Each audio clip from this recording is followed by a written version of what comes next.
Hello, welcome to Iqra GS. आपका स्वागत है आपके अपने यूट्यूब चैनल इकरा जीएस में।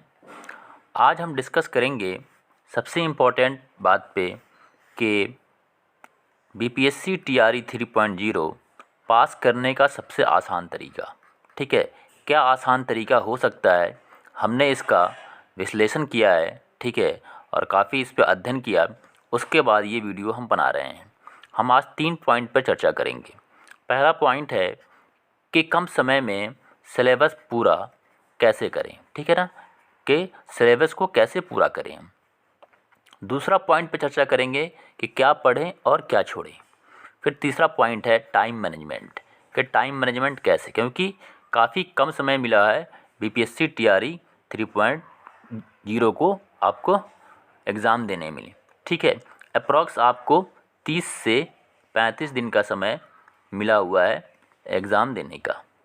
ठीक है, तो 30 से 35 दिन में हम अपना सिलेबस को कैसे पूरा करेंगे। ठीक है, तो इसके लिए ज़रूरी है कि सबसे पहले देखिए क्या पढ़ना है। इससे ज़्यादा ज़रूरी है कि हम लोग क्या क्या छोड़ सकते हैं। ठीक है, पढ़ना तो है ही है ज़रूरी, लेकिन क्या क्या छोड़ें। जिस टॉपिक से ज़्यादा प्रश्न आते हैं उस टॉपिक को ज़रूर पढ़ेंगे हम। ठीक है, और कौन कौन से टॉपिक को पढ़ना है उन सारे टॉपिक्स को हम बताएंगे अभी एक एक करके। ठीक है, आइए तो देखते हैं सबसे पहले हम ये क्या पढ़ें और क्या छोड़ें। ठीक है, वीडियो को लास्ट तक आप देखिएगा तो आपको अच्छे से पूरा समझ में आ जाएगा। सारी बातें एक एक चीज़ को किस किस टॉपिक को पढ़ना है, किस किस टॉपिक को छोड़ना है, वो सब सारी चीज़ें सारी बातों आपको एक एक करके बताएंगे हम। देख लीजिए, सबसे पहले हम स्टार्ट करेंगे। ठीक है, कि जो आपके बीपीएससी टीआरई का जो आपका सिलेबस है, ठीक है, उसमें क्या पूछता है? मैथ, रीजनिंग,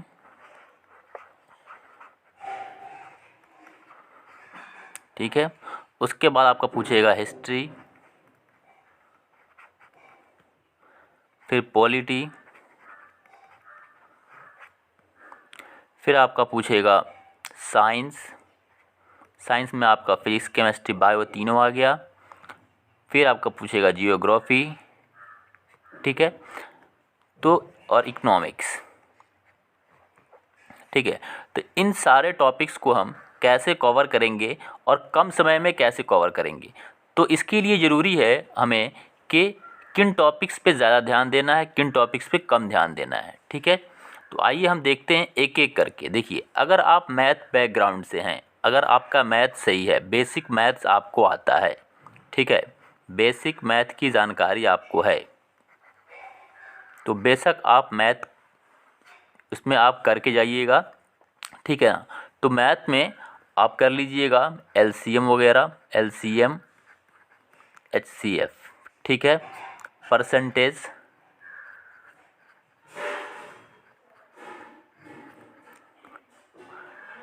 उसके बाद आप कर लीजिएगा profit loss, profit and loss, ठीक, और अलजेब्रा, ठीक है, अलजेब्रा कर लीजिएगा। ये आपका अलजेब्रा आता है जो एडवांस मैथ में आता है।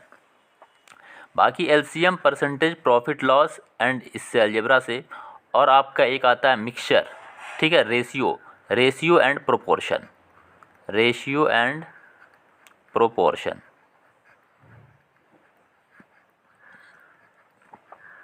ठीक है, इन 6 टॉपिक्स को आप कंप्लीट कर लीजिएगा।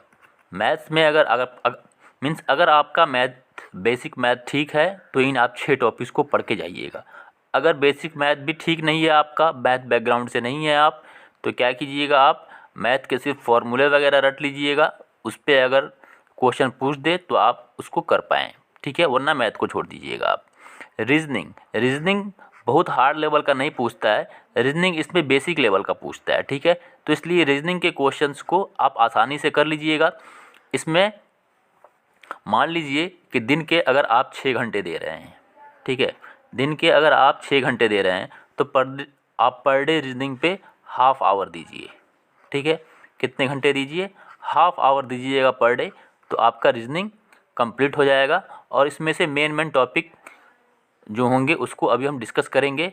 पहले इन सब टॉपिक्स को हम डिस्कस कर लेते हैं, ठीक है। तो आइए सबसे पहले हम साइंस को यहाँ पे डिस्कशन करेंगे, ठीक है। इसमें एक ये भी आता है, करंट अफेयर भी है, ठीक है ना। तो करंट अफेयर के बारे में भी हम जिक्र करेंगे। हम देखिए साइंस जो पोर्शन है, साइंस पोर्शन से जो क्वेश्चन पूछते हैं वो आसान क्वेश्चन होते हैं, और इसके जो सिलेबस जो हैं, ठीक है ना, वो आपके कम सिलेबस है और इससे आसानी से क्वेश्चन बन जाते हैं। तो क्या कीजिएगा, सबसे पहले आप साइंस पढ़ना शुरू कीजिएगा। साइंस में भी बायो टॉपिक से पढ़िएगा, ठीक है ना। बायो को जो आपका बायो होगा टॉपिक, बायोलॉजी, जीव विज्ञान जिसे हम लोग कहते हैं, उस टॉपिक से स्टार्ट कीजिएगा। और कौन कौन सा टॉपिक को पढ़ना है आपको, उसको हम आपको बताते हैं बारी बारी से एक एक करके। जैसे देखिए, अगर आपके पास बुक होगा, आई होप कि सबके पास होता है लूसेंट का बुक।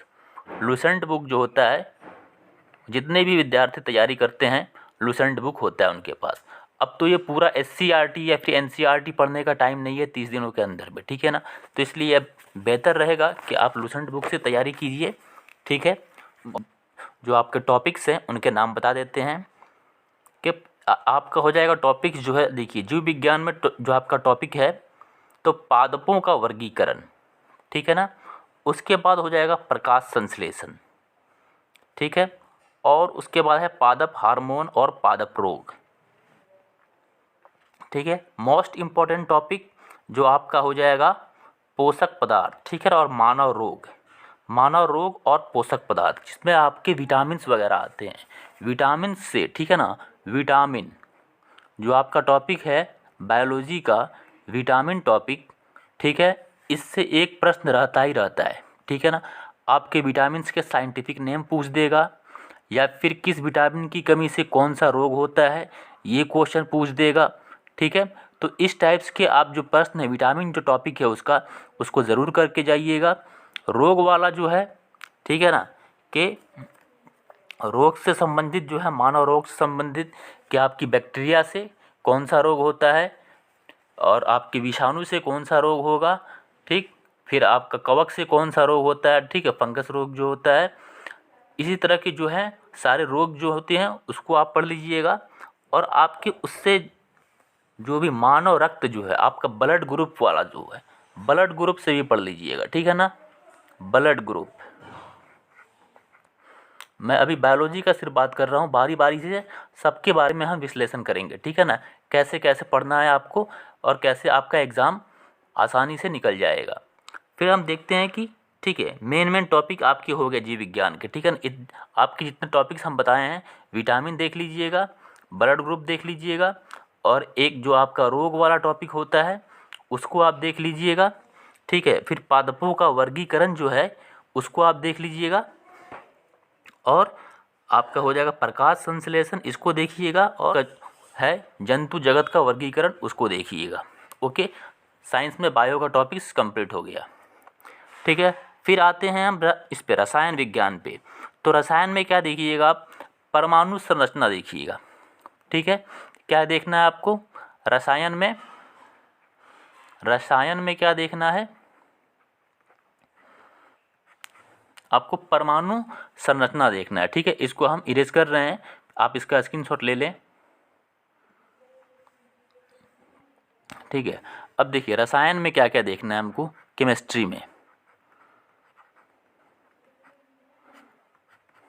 देखिए, केमिस्ट्री में क्या क्या देखिएगा आप, देखिएगा क्या आपका परमाणु संरचना, ठीक है। परमाणु संरचना में क्या क्या पूछता है, परमाणु संरचना।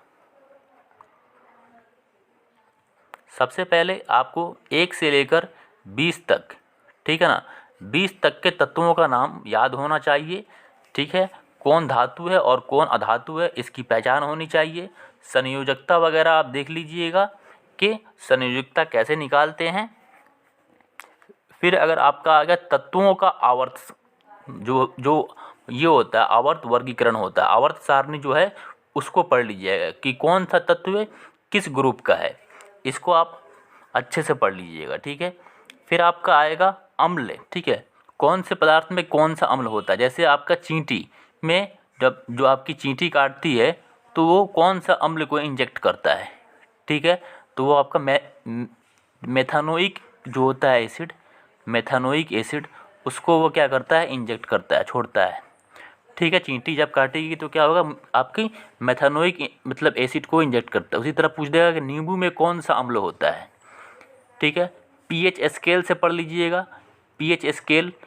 ठीक है, पीएच स्केल में वो आपका दे देगा, ठीक है ना, कि मान लीजिए पीएच किसी का 7.4 है तो वो आपका अम्ल है कि क्षार है। इस टाइप से क्वेश्चन वो आपसे पूछ सकता है। इतना इजी क्वेश्चन पूछता है आपसे केमिस्ट्री में। ठीक है, फिर आप देखिए, आप पढ़िएगा उसके बाद अम्ल के बाद आप पढ़िएगा कि कार्बन एवं उसके यौगिक, जो हाइड्रोकार्बन होते हैं आपके, हाइड्रोकार्बन टॉपिक को आप पढ़ के जाइएगा, जो आप वो क्लास 10th में हाइड्रोकार्बन,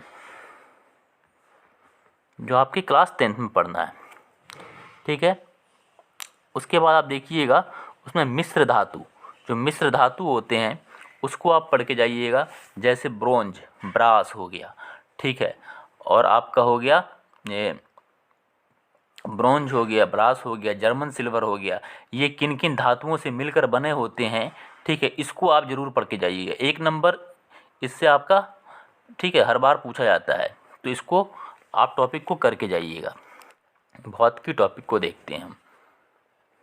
फिजिक्स में क्या क्या हम पढ़ेंगे, क्या क्या छोड़ेंगे, ये सबसे ज़्यादा इम्पोर्टेंट है कि क्या छोड़ना है।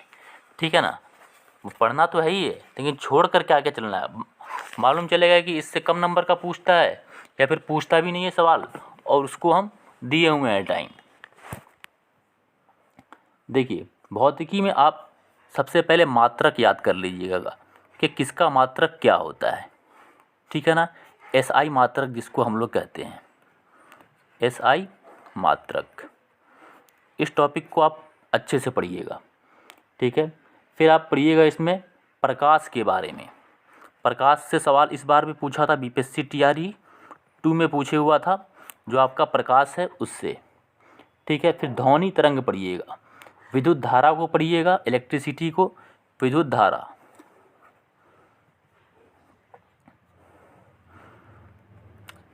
जो इसके छोटे छोटे फार्मूले होते हैं, जैसे R=ρL/A, ये फार्मूला, इस पर एक क्वेश्चन पूछे हुआ था। ठीक है, P=VI, ये फार्मूला, मतलब इन फार्मूले को अगर आप पढ़ लीजिएगा अच्छे से, हम ये कह सकते हैं कि आपका जो सिलेक्शन है होने के चांसेस काफ़ी रहेंगे। ठीक है ना, जिन टॉपिक्स को हम बता रहे हैं। ठीक है, और आप पढ़ लीजिएगा इसमें से चुंबक को पढ़ लीजिएगा। ठीक है, और माप तौल को पढ़ लीजिएगा। लेकिन जो जो टॉपिक बताएं, मात्रक इसमें ज़रूर पढ़िएगा, तो ये प्रकाश पढ़िएगा, विद्युत धारा पढ़िएगा। ठीक है, इन 3 टॉपिक्स को, फिजिक्स के इन 3 टॉपिक्स को छोड़कर नहीं जाना है। अब चलते हैं हम जीके की तरफ। अब हम आते हैं हिस्ट्री पे, कि हिस्ट्री में क्या पढ़ेंगे, क्या छोड़ेंगे। ठीक है, देखते हैं हिस्ट्री में। हम सिर्फ टॉपिक के नाम बता दे रहे हैं, आप उन टॉपिक्स को पढ़ लीजिएगा। जैसे देखिए, प्राचीन इतिहास। देखिए, आपकी हिस्ट्री में 3 पार्ट होते हैं, प्राचीन इतिहास होता है, मध्यकालीन होता है, और आपके आधुनिक होता है। तो आप सबसे पहले पढ़िएगा प्राचीन इतिहास है, उसमें पढ़ना है आपको बस 2-3 टॉपिक को पढ़ना है, जैन धर्म, बौद्ध धर्म, मौर्य साम्राज्य और गुप्त साम्राज्य। फिर आप देखिएगा मध्यकालीन जो आपका भारत है, उसमें आपको पढ़ना है दिल्ली सल्तनत। ठीक है, और मुग़ल साम्राज्य। 2 चीज़ को आप पढ़ के जाइएगा। आपकी मेडिएवल जो हिस्ट्री है, ठीक है, मध्यकालीन भारत जिसे हम लोग कहते हैं मध्यकालीन भारत, इसमें आपको क्या क्या पढ़ के जाना है, ये देखिए, आपको दिल्ली सल्तनत पढ़ना है, आप पढ़ लीजिएगा। फिर आते हैं आधुनिक भारत। आधुनिक भारत तो आपको छोड़कर जाना ही नहीं है, क्योंकि सबसे ज़्यादा अगर हिस्ट्री से कहीं से क्वेश्चन पूछता है तो वो आपके आधुनिक भारत से पूछता है। ठीक है ना, आधुनिक भारत, इसमें जो टॉपिक्स हम बता देंगे वहाँ से क्वेश्चन आपका पूछेगा ही पूछेगा। ठीक है ना, हर बार क्वेश्चन पूछता है वहाँ से, इस बार भी बीपीएससी वहाँ से क्वेश्चन पूछेगा। ठीक है, देखिए, पहला पढ़िएगा, भारत में यूरोपीय व्यापारिक कंपनियों का आगमन। ठीक है, फिर आप पढ़िएगा सिख एवं जो आपके अंग्रेज हैं उनके बारे में पढ़िएगा। फिर कंपनी के अधीन जो गवर्नर जनरल बने थे उनके बारे में पढ़िएगा। गवर्नर जनरल का एक टॉपिक्स होगा आपके लूसेंट के बुक में, उस टॉपिक्स को आप पढ़ लीजिएगा। ठीक है, 1857 ईस्वी की महान जो क्रांति हुई थी उसके बारे में पढ़िएगा। फिर आप पढ़िएगा कि जो आपके वचन दिए थे, प्रमुख जो वचन दिए गए स्वतंत्रता आंदोलन के दौरान, ठीक है, स्वतंत्रता आंदोलन से संबंधित प्रकाशित पत्र एवं पत्रिकाएं एवं पुस्तकें, इसको जरूर पढ़ लीजिएगा। जो आपके पत्र पत्रिकाएं और पुस्तक जो आपकी निकली थी, इसको आप जरूर पढ़ लीजिएगा। और सबसे इम्पोर्टेंट, जिससे 1 नंबर का क्वेश्चन रहेगा ही रहेगा, ठीक है, कांग्रेस का अधिवेशन, कांग्रेस का जो आपका अधिवेशन हुआ था,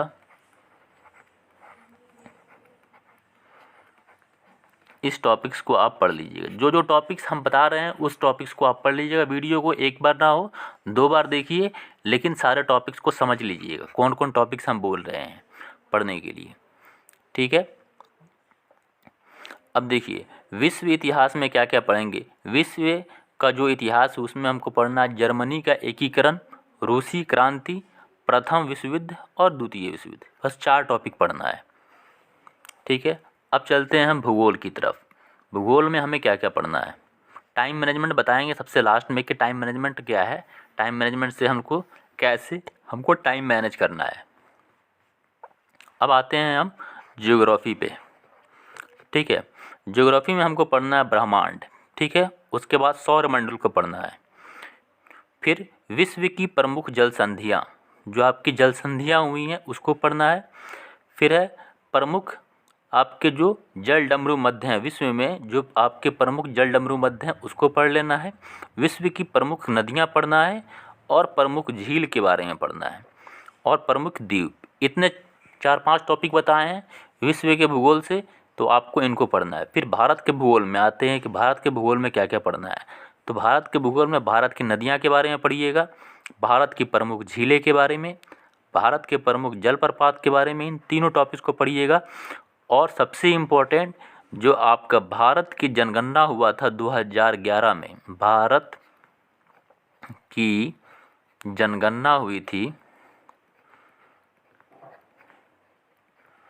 2011 में, इसको भी आप पढ़िएगा। ठीक है ना, और भारतीय जनजातियाँ, इतना ही पढ़ना है आपको भारत के भूगोल में। ठीक है, अब हम लोग देखते हैं भारतीय संविधान के बारे में। ठीक है, भारतीय संविधान में क्या क्या पढ़ना है आपको।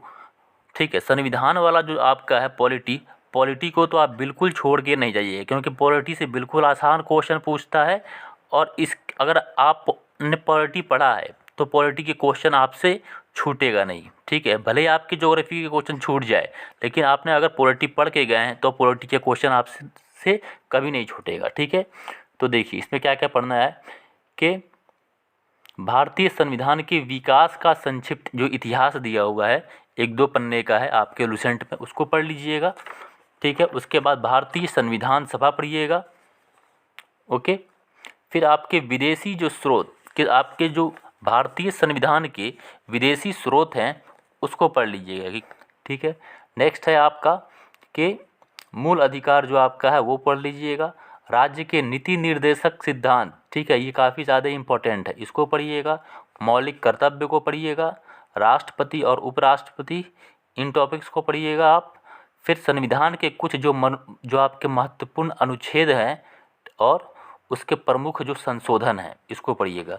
जो अनुच्छेद दिए हुए होंगे कुछ महत्वपूर्ण, उनको पढ़ लीजिएगा, और जो आपके प्रमुख जो संशोधन दिए हुए हैं उनको आप पढ़ के जाइएगा।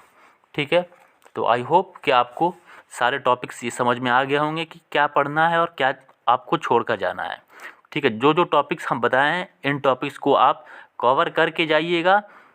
तो आई होप, ठीक है ना, कि हम पूरा उम्मीद लगाते हैं कि आप इस बार बीपीएससी टीआरई 3 में रिजल्ट पा लेंगे। ओके, और आप टीचर बन जाएंगे। फिर टाइम मैनेजमेंट पे हम चर्चा करते हैं कि टाइम मैनेजमेंट आपका क्या है। देखिए टाइम मैनेजमेंट, सपोज डेट आपको अगर पढ़ना है 6 घंटा, ठीक है ना, आपके पास अभी कितना है, 30 से 35 दिन है। ठीक है, अगर आप 6 घंटा अभी पर डे पढ़ रहे हैं तो 180 घंटा हो गया। ठीक है, तो आपका जो लैंग्वेज पेपर है,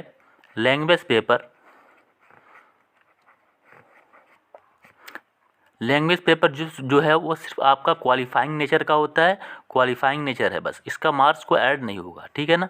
तो क्या कीजिएगा आप इसमें से लैंग्वेज पेपर में सिर्फ आप 30 मिनट दीजिएगा, इसमें 30 मिनट से ज़्यादा नहीं देना है, ठीक है। वो भी पर डे नहीं देना है, कभी कभार 30 मिनट्स दे दिए, ठीक है। मान लीजिए 180 घंटा में से इसके लिए 5 से 6 घंटा काफ़ी है, ठीक है, लैंग्वेज के लिए। बाकी आपका बच गया पूरा 175 आवर्स बचा, ठीक है।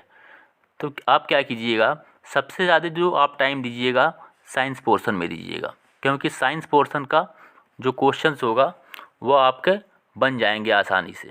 उसके बाद दीजिएगा टाइम पॉलिटी को दीजिएगा, ठीक है। उसके बाद जब आप ये टाइम दीजिएगा करंट अफेयर को छोड़ के कभी नहीं जाइएगा, क्योंकि करंट अफेयर से आपके 10 से 12 प्रश्न बन जाएंगे, ठीक है ना। ऐसे पूछे तो ज़्यादा जाते हैं, कम से कम 15-20 पूछे जाएंगे, लेकिन करंट अफेयर का 10 से 12 प्रश्न जो आपके होंगे वो आसानी से बन जाएगा। और करंट अफेयर में क्या क्या पढ़ना है ये अभी हम डिस्कस नहीं किए थे, इसको भी हम डिस्कस कर लेंगे, ठीक है ना। नेक्स्ट वीडियो में इसको हम डिस्कस कर लेंगे कि करंट अफेयर को क्या क्या पढ़ना है। और इस जो चैनल पे सारे सब्जेक्ट्स की तैयारी कराई जाती है, आप इस चैनल से जुड़ सकते हैं, ठीक है, पॉलिटी। और देखिए उसके बाद आप पढ़िएगा हिस्ट्री को, ठीक है। जो हिस्ट्री में मैंने टॉपिक्स बताया उन्हीं टॉपिक्स को पढ़िएगा, ठीक है। आपका उसके बाद पढ़िएगा जियोग्राफी, ठीक है। और इकोनॉमिक्स थोड़ा बहुत पढ़ लीजिए, क्योंकि इकोनॉमिक्स है कि ये सबको समझ में आता नहीं है। जैसे पंचवर्षीय योजना आपका जो हो गया इकोनॉमिक्स में, तो इन सब टॉपिक्स को जो ईजी टॉपिक्स है उनको आप करके जाइएगा, ठीक है। करंट अफेयर जो है आपका ये ज़रूर आप ले लीजिए, किसी भी बुक को ले लीजिए, या तो आप SPD के बुक को ले लीजिए, ठीक है, या फिर आप एडिटोरिया के बुक को ले लीजिए, कोई भी एक बुक ले लीजिए, ठीक है। जो उसमें इम्पोर्टेंट टॉपिक्स हैं, जो उसके इम्पोर्टेंट टॉपिक्स होंगे उसको हम डिस्कस कर देंगे, ठीक है। वो जब हम करंट अफेयर पढ़ाएंगे तो उसमें हम डिस्कस कर देंगे कौन कौन सा इम्पोर्टेंट टॉपिक है, उसको आप कवर कर लीजिएगा, ओके। और एग्ज़ाम दीजिएगा, जब आप जाएंगे देने के लिए, तो आपको कैसे क्वेश्चंस को अटैम्प्ट करना है, कैसे क्वेश्चन अटैम्प्ट करना है वो भी देखिए। जैसे आपका 150 नंबर का पूछेगा, 30 नंबर का आपका लैंग्वेज पेपर रहेगा, इसे आप जल्दी से जल्दी कर लीजिएगा, ओके। अब बच गए आपके 120 नंबर, ठीक है। तो आप क्या कीजिएगा फर्स्ट राउंड, ठीक है, आप क्या कीजिएगा पहली बार में जो एक नज़र में बन जाने वाला क्वेश्चन है उसको आप पूरा एक से लेके 120 तक, जो आपका 31 से क्वेश्चन मिलेगा 31 नंबर से, तो 31 से लेकर 150 नंबर क्वेश्चन तक जो आपका एक नज़र में बन जाने वाला क्वेश्चन है, सबसे पहले आप उसको बना लीजिएगा, ठीक है ना। ऐसा नहीं कि अगर कोई क्वेश्चन है जिसमें टाइम टेकिंग है, आप जान रहे हैं कि क्वेश्चन बन जाएगा हमसे, लेकिन टाइम टेकिंग उसमें ज़्यादा है तो उसको छोड़ दीजिएगा, उसको वहाँ पे गोल लगा दीजिएगा और छोड़ के आगे निकल जाइएगा। पहले जब एक नज़र में जो बन जाने वाले प्रश्न हैं उसको आप कवर कीजिएगा, ठीक है। फिर उसके बाद क्या कीजिएगा, जब आप आइएगा सेकेंड टाइम में जिस पे गोल किए होंगे कि हाँ ये टाइम टेकिंग वाला क्वेश्चन था, तब उसको कीजिएगा सेकेंड टाइम में। ये फर्स्ट टाइम में आप 31 से और 150 तक क्वेश्चन को बना लीजिएगा। उसके बाद क्या कीजिएगा, आप साथ साथ में उसको गोले को भर भी लीजिएगा, क्योंकि क्या होता है कभी कभार टाइम नहीं मिलने की वजह से वो बनाया हुआ क्वेश्चन का जो गोला होता है वो छूट जाता है, आपका भरना छूट जाएगा, ठीक है। तो भर लीजिएगा। उसके बाद आप आइएगा सेकेंड अटैम्प्ट में उन क्वेश्चंस को जो आपको गोला लगा के गए हुए थे उन क्वेश्चंस पे आइएगा। आई होप कि आपको वीडियो अच्छा लगा होगा। अगर आपको वीडियो अच्छा लगा होगा मेरा समझाया हुआ चीज़, तो आप इसे फॉलो कीजिएगा और आप हमारे चैनल को सब्सक्राइब करें, ताकि हमें इससे और मोटिवेशन मिले, हम और अच्छी वीडियो इसको बनाकर आप लोगों को देते रहें, ओके।